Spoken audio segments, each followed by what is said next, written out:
This is part 6 of section 4.4.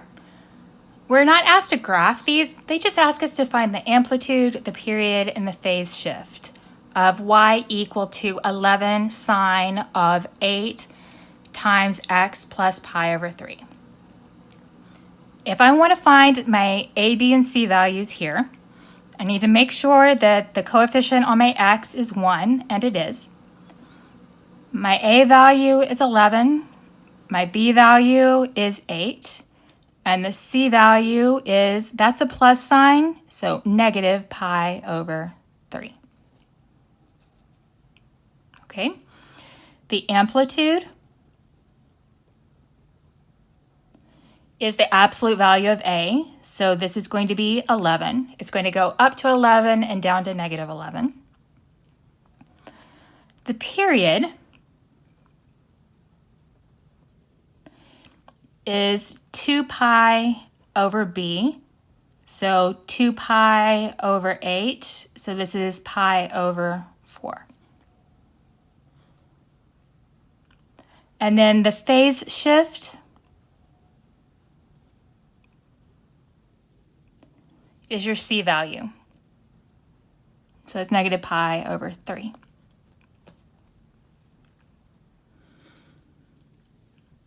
Okay. Now let's find the period and phase shift, we're not asked for the amplitude here, of y equal to negative 2 cosine of 5x minus pi over 4. So we're not asked about amplitude, so we don't need to talk about what our a value is. Before I can find my b and c values, I've got to take this 5 off of this x. So I need to rewrite this as negative 2 cosine of, factor a 5 out, and you get x minus, if I divide this by 5, I get pi over 20. Now you should probably double check that if you redistribute, you end up right here. Okay? But now that we have it in this form, we can read off our b and our c. Our b value is 5, and our c value is positive pi over 20. And this is our phase shift.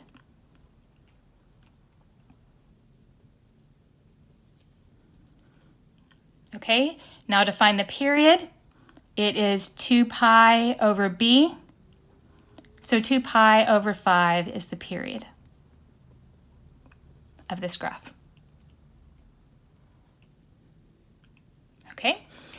Now let's find an equation of the form y is equal to a times sine of b times x minus c. If the amplitude is 2, the period is pi over 6, and the phase shift is pi over 10. So what we can tell very quickly from here is that my a value is going to be 2, and my c value is pi over 10. The only tricky part here is figuring out what our b is equal to. Now remember, the period of a sine function is equal to 2 pi over b, and we are told that the period for this function is pi over 6.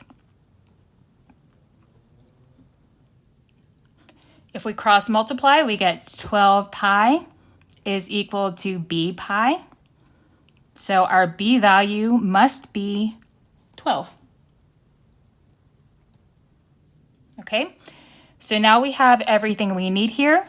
The equation we're looking for is y is equal to a, 2, sine of b, which is 12, times x minus c, which is pi over 10.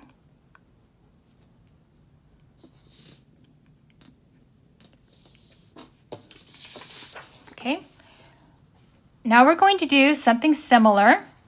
We want to write an equation for this graph.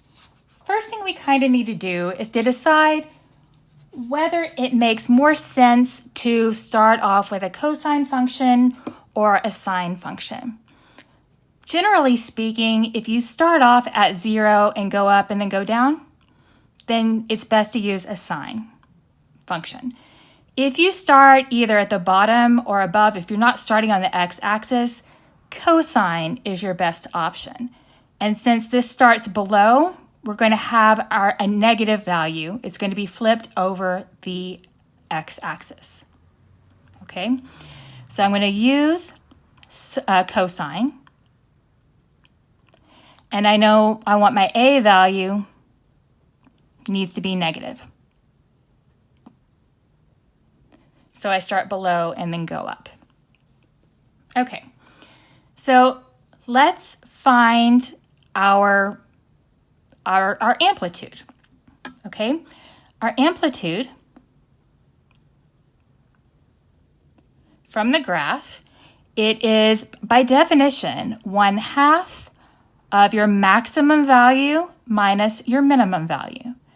Our maximum y value is 2, and if I subtract away my negative, the smallest y value, I get -2. So this is 1/2 of 4, so my amplitude is 2. So this tells me that I want my a value to equal -2. Okay?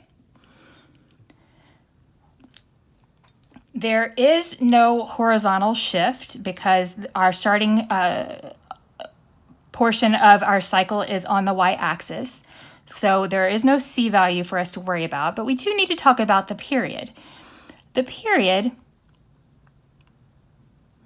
by definition, is 2 pi over b. And from here, we complete the whole up and down cycle between 0 and 2 pi over 3. So the period is 2 pi over 3. And this tells me that my b value must be equal to 3. So the equation that works for this is y is equal to -2 cosine of 3 x. I was trying to remember what variable they use. -2 cosine of 3x. Now, we haven't talked about vertical shifts completely, but the plus d at the end, that was our movement up and down in 1.5. It's the same thing here. That's the last thing you want to do. If you have a number added to the end, you will graph the whole thing, you will flip it over the x-axis if you need to, and then shift it up and down. Okay,